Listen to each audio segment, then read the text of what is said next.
Okay, so first off, you'll see that I've got my footage here, but I'm not going to drag it into a new composition because it's 60 frames per second and I want our composition to be 20 frames per second. So let's go ahead and make this 1280 by 720. And let's put it, about 11 seconds or so. And now we can drag our footage into it.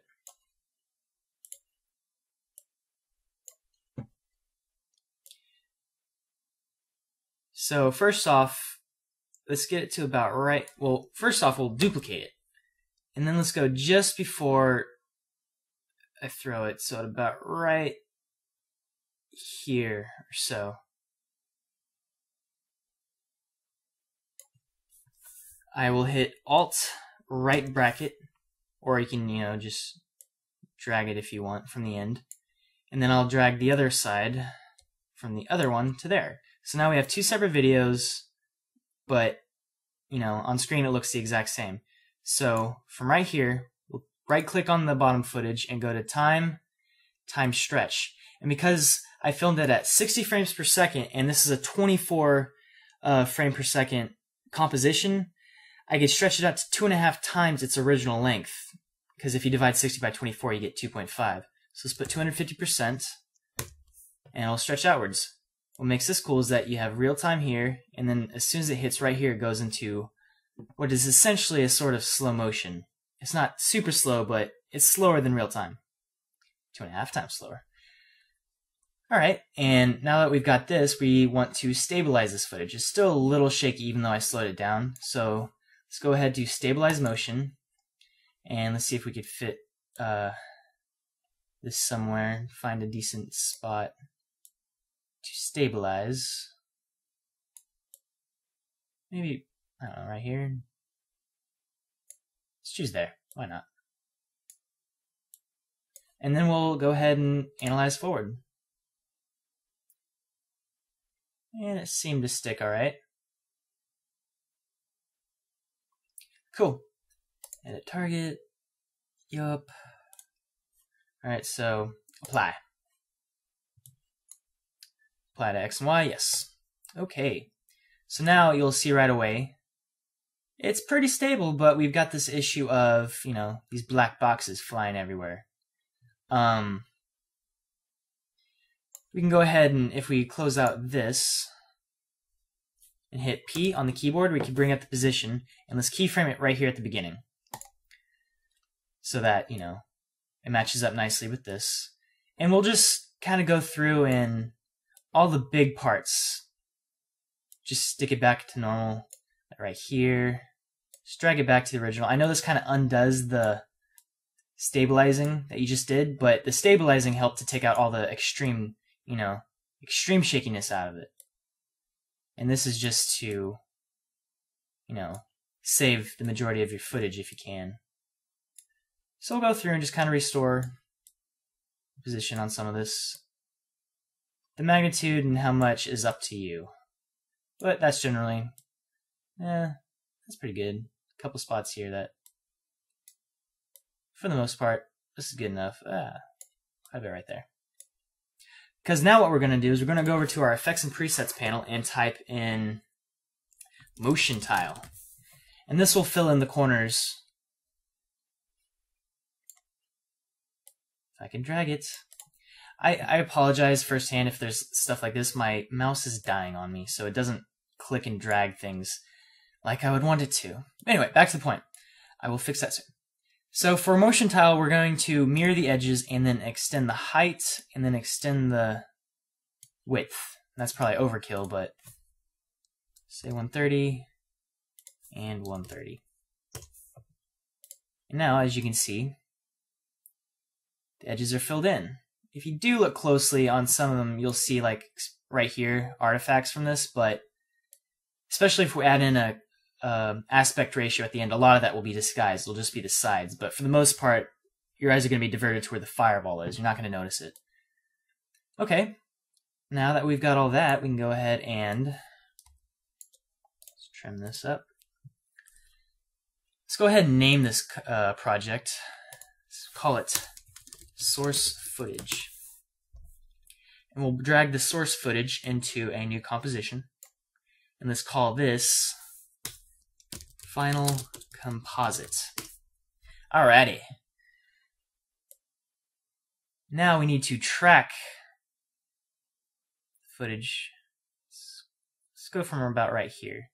And with this shot, I've remade this effect a couple times, so with this shot, I found that the best place to track this footage is, you know, right here on my crotch. Yay. Don't know why that didn't follow it. Hey, come on, mouse. Really, mouse? Okay. Alright, so let's go over and just track in position. We'll hit Analyze Forward.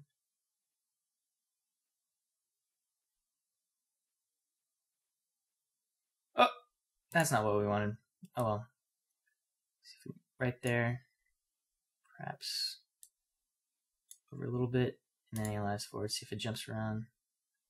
A little shaky, right? Alrighty. And we'll apply this to a new null object. So we'll go to Layer, New, and down to Null Object. We'll just call this Tracker. So Edit Target, and we want this to go to the tracker, and then go to Apply X and Y. Indeed. Cool. Let's see, let's go to this first frame here, and I like putting it there just so, you know, I know where it starts. This is where the tracking begins. And la la la la la, yes, it's tracked there. So I'm gonna unhide it so I don't feel any more uncomfortable by you guys all staring there. But no big deal. The point of this is that we're going to move it, but it'll just move in, you know, correlation to here. So let's go ahead and start by putting together the fire. So I'm going to make this, let's put this, we want the width not too wide. Let's put this at, I don't know, 600 by 500? Oh, that's probably too wide then. 400 maybe? 600. It doesn't really matter in the end, but that's a little wide. It doesn't matter. I've made a folder here of all the fire that I plan on using. This is from Action Essentials, which is from videocopilot.net. A great website with tutorials. If you're watching this tutorial, there's a very good chance you've heard of it. But I can't not recommend this product out of any other product enough, especially if you're making action movies, and the fact that basically the rest of the tutorials of this week are following this thing, so get it. But from the pack, I've got Big Fire 03. That's, you know, just a big burning fire. I don't really know what they're burning. I think an upside down car. And just a couple torches that we'll use to kind of make the outline of the fireball itself. So first off, well, let's go to our comp. Let's label this FireBall. So we are creative. And, well, first off, let's go ahead and drag out our big fire. Okay, so we could make our comp a little larger. Let's put this 600 by 700. Right, so right away, we'll see that this is, you know, slightly big, but that's all right. Just kind of put it in the center. And we'll go over here and go Optics, Compensation. Let's drag this, if my mouse will grab it, onto the footage. And this is essentially a plugin for, or an effect for correcting the amount of distortion you get from wide-angle lenses. But if you use it here, you'll notice that it just kind of makes the thing round, which is kind of cool. And you'll notice there's a little bit of a gap up here. So let's see if we can make this a little bit more extreme, more rounded. And then we'll go down to our fire itself and duplicate the fire.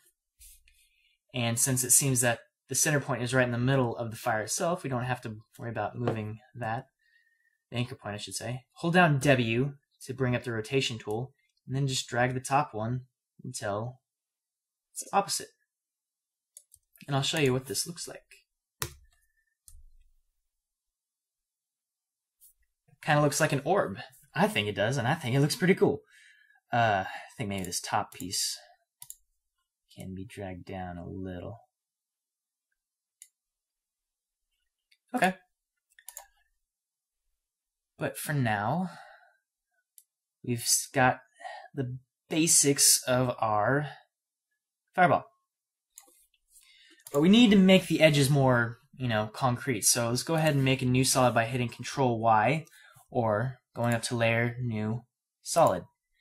And let's go ahead and just sample this fire. We just want like an orangish color, something like that. Go ahead and make comp size and turn it off. Make sure you're selecting it, and then go to the rectangle tool and hold it down. Hold it down. There we go. Again, apologies for my mouse. I'll delete this other mask. Go to where the center is and Control Alt Shift. Just make a circle. Alright. Hit V to go back to your point here. We can just move the solid. Nope, not that. We want to move the solid. And let's duplicate this mask here and hit subtract. And on the second one, let's go ahead and bring in the expansion a little bit and then feather it out. So if you solo it, it'll look a little like that. This will help to just kind of make the FireBall more circular, so you can see some edges, and you can go ahead and duplicate this to make it stronger if you want. Maybe take this bottom one and fade it out a little bit more. But remember, the more you do that, the more you take detail away from the blacks in here. Alright, we've got that now. We can go ahead and add the torches. Torch Turbulent 2.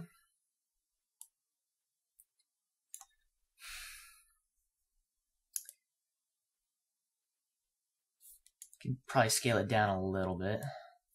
Hold down Shift to scale it evenly. I like actually having a little bit wider. Squish down.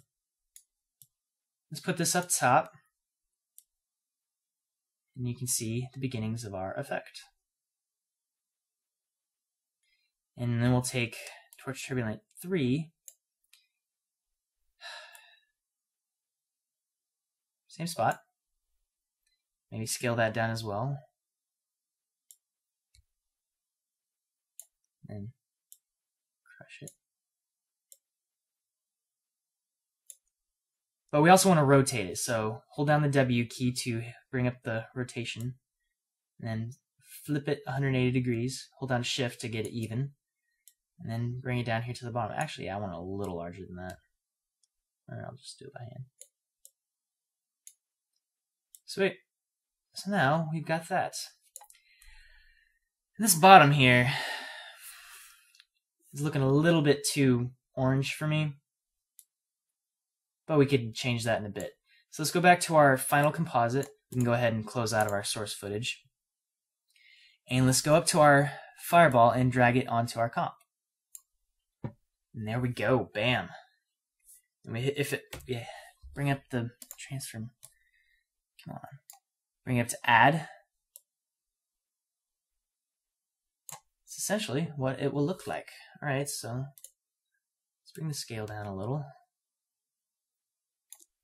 So about that big. And parent it to the tracker.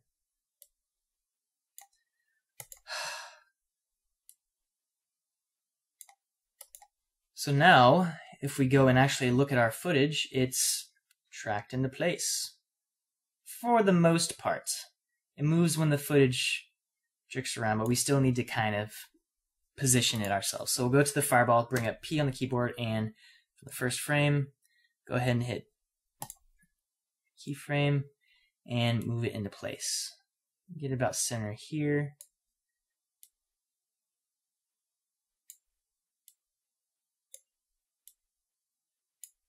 Just go along and basically put it where you want to. There are ways to do it without this way, but I like a nice hybrid between, keyframing and tracking. It makes it easier on both of them, because that way you don't have to stretch yourself out about finding the perfect track spot. Then you don't have to, work yourself to death by keyframing every single spot for it to go. Alright, so for the most part, that looks like what we want. Okay, now what we'll do for the entrance for the flame to come out, we're going to take the liquefy tool. So let's go over here to the effects and presets and go to liquefy. You may recognize this from Video Copilot's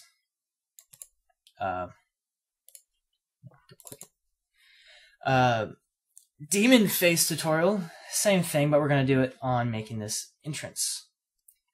So let's get this where we want. If you hold down Control and then click and drag, you can make this larger.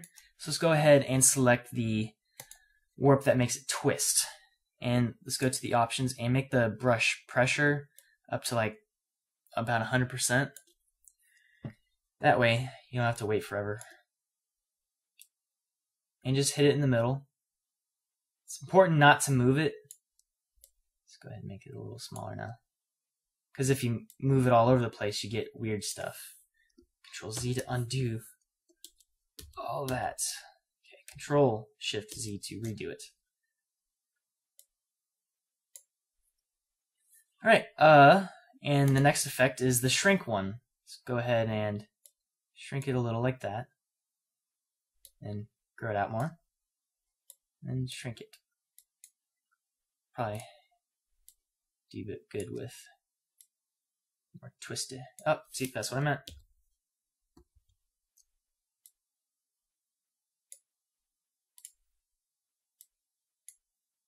So now you'll see that if we go to the distortion percentage, it'll flare outwards. And no need to really worry about. Okay, so now we will keyframe the distortion percentage from 0% here at the beginning. Bring up U and drag this over to where you want it to be 0%. Say about right here, so. And back at the beginning, let's put this back up to 100%. Not 200%, just 100. So now you'll see it just kind of flares into existence. And this is one of those things that you could edit yourself, change what you want, perhaps make it wavy. Or not. Up to you. And to complement that, we'll also change the scale. So bring up the scale, and you see it's already at, we'll put this at an even 60%. Go ahead and keyframe that. Hit U, bring up everything. 60 over to, say, about right here. And then we'll just put this down to 0. So at the beginning, there's actually nothing there, and then it'll flare out. So now we've got the makings of bringing a fireball to life. I think that's pretty cool. It doesn't look good yet, but it's pretty cool.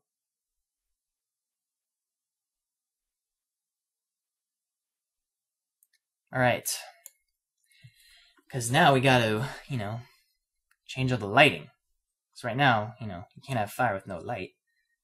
One thing we can do is, bring up a new adjustment layer and kind of just cut around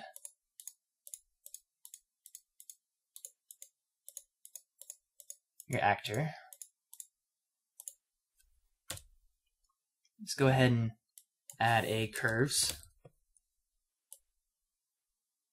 to the adjustment layer, and let's first blow it out to see what we are looking at. Bring up mask properties, and we could feather this out a lot. Maybe bringing it a little. Okay, now we can reset the curves. And with the fire, let's go ahead and push it out. It's going to be brighter. don't want to punch it out.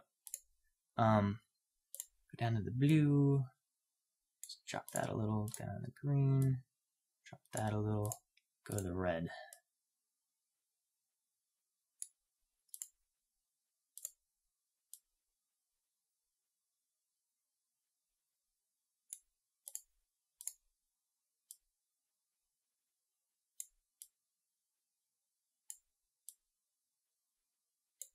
Okay, something along the lines of that.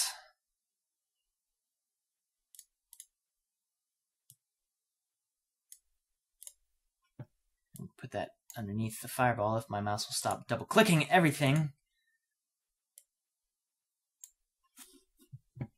And there you go. Some lighting, it's not. Oh, right. First, we want go back to where you drew the mask and parent it to the tracker as well. And you're probably going to end up having to change the mask path itself, or you could just keyframe the position of the mask itself again. Hit P. Go along. This actually holds pretty nicely,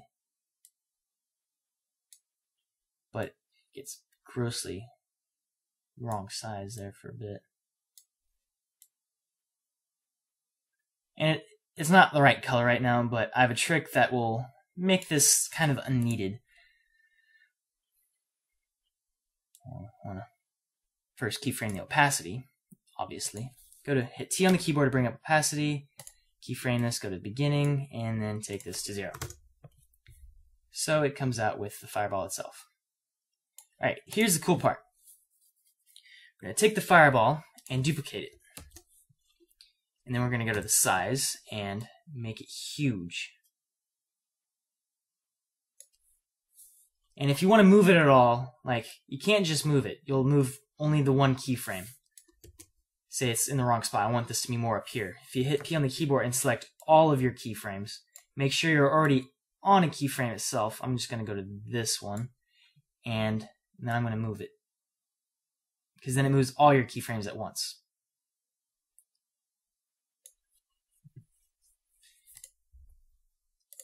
Let's go ahead and remove this exterior fire by drawing an ellipse. Remember, from the center, Control-Shift. Something along the lines of that. Okay. Let's go to the mask. Let's bring that in a bit. You can feather it. There you go. Alright. But wait, there's a giant fireball in your scene now. That's stupid. Yes, I would agree with you. Let's bring the fast blur. Kind of like how I did with the electricity. Let's ramp that up like crazy. And look at that. All of a sudden your scene is bright now. It is a little too bright, actually. Opacity, bring that down a little. Oh, and take off the liquefy effect. And you could just animate the, about right here. Opacity, 100%. What does this look good? How about that? 75% sounds good. Let's go to the front, 0. So, got natural lighting out of this now. By natural, I mean not particularly. But it is lighting that flickers at the same moments that your fire flickers. This actually isn't looking too bad.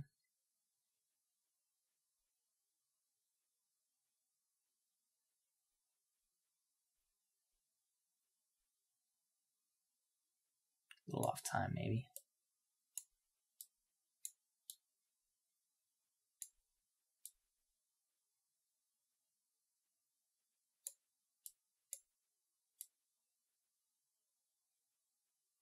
Something along the lines of that.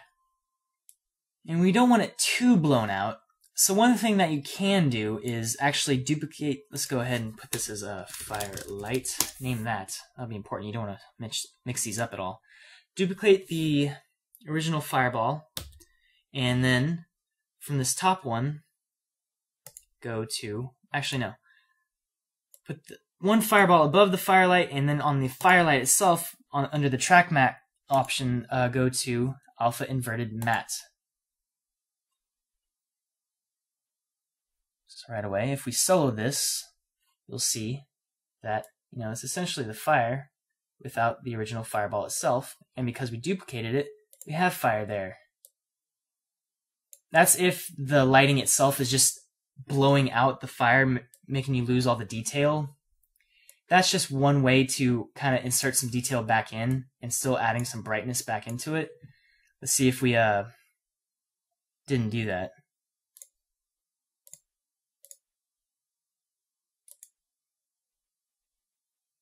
See, you lose all the detail. It just looks like a bright yellow blob. So let's go back to alpha inverted matte, and you get some of the detail back. From a distance, you can tell that this is, you know, like a glowing fire orb. Just a handy trick to make it bright without overblowing the details. Okay, now one last trick that I like to add to make it, you know, more spruced up is add some optical flares, like I did in the last one. This one, you know, obviously you don't need it. As you can see right here, this is basically the final effect. I like adding optical flares because I think it just looks cool and adds a little something something, if you know what I mean. Oh, I forgot to add an adjustment layer, or Control Y to bring up a solid. Make a black solid. It doesn't particularly matter, but, you know, habit is a habit. Drop that on there, over original, and then go to add. So now we have our little optical flare. Let's go ahead and move the center position out a little bit. So under options, let's go to preset browser, see what's under motion graphics. Something that looks cool. How about, could do golden sun. I like some rays in it. Vertical limit streak rows. Oh, that's kind of cool. Yeah, let's try that one. I don't think I made this in the original video, but I think that looks pretty cool. And of course, we're obviously going to need to keyframe the position of this. So let's just go ahead and do that. So actually turn it off. It's easier to keyframe when you're able to see what you're keyframing. So position, and go ahead, and right here we'll start right there, and then we'll have to go forward and backwards. But hit U on the keyboard so we can see our, you know, keyframes, and just go along. When it moves a lot, just move it where you feel necessary. This is your work of art, your decisions, and for the most part that just kind of stays right there at the end.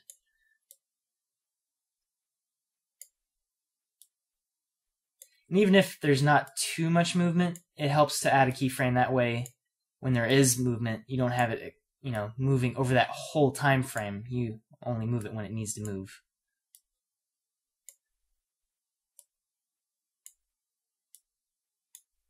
Here's kind of a critical part because you got to find the exact center.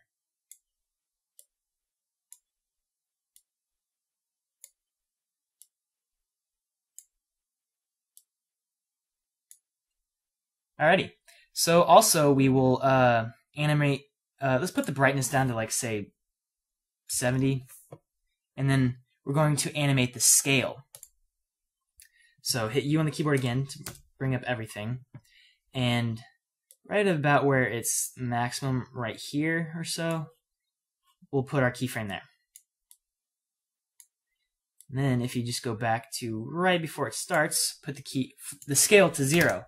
That way, when we turn it on, I'll show you here in a moment, see the flares themselves get larger. And then continue on. Pretty nifty. I like it. Let's move the center point down here. Like I said, center point's supposed to be, you know, dead center, but if I had this dead center, it'd just be like too much brightness, and I want to see some of the flares. So you can get away with it.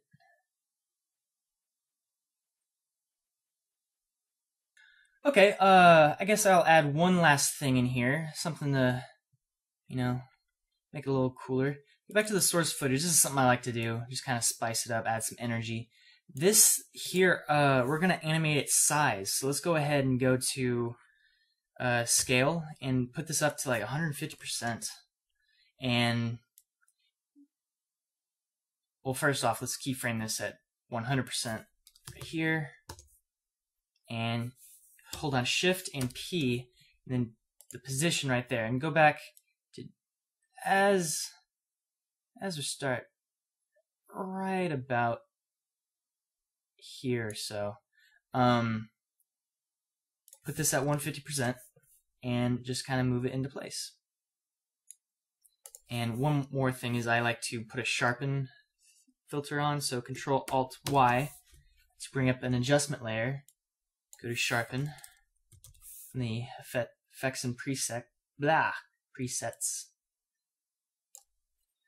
Let's put this at, I don't know, 10. Why not? A little sharp, but I like it on the edge. So back to our final composite. You'll see it just kind of zooms out. It's not cool like that. You gotta actually add the motion blur in. So let's go back to our source footage, and over here we'll just activate, motion blur. So now should at least, yep, sweet. Got some blur happening as it zooms out, as you would. And I've also included some audio in the project file. I'm not going to tell you exactly how to go through compositing this, but one is just like an energy wave that you could, keyframe the volume of it to make it, sound like something's coming out of existence. I mean, you pretty much, and the other two are just kind of sitting there, not really doing anything. So you can pretty much tell exactly how to do it just by watching the preview. And one last thing, Control Alt Y, I like to put in another video copilot thing, which is just aspect ratio. Put that about 2 or so. Just make it cinematic, or if it's getting overused, don't do it because it might be, overused. But I like it. That's my opinion. Of course, another way you can do this is just by, as I've said before, making a new solid, Control Y, and then double-clicking on the rectangle, go to expansion, no, 0. Let's double-click on this, and we'll just stretch it out sideways. Hold down Control Alt, just drag it out wide, and then under, well, first we want it to be subtract, and then just kind of bring in the expansion. Essentially the same thing.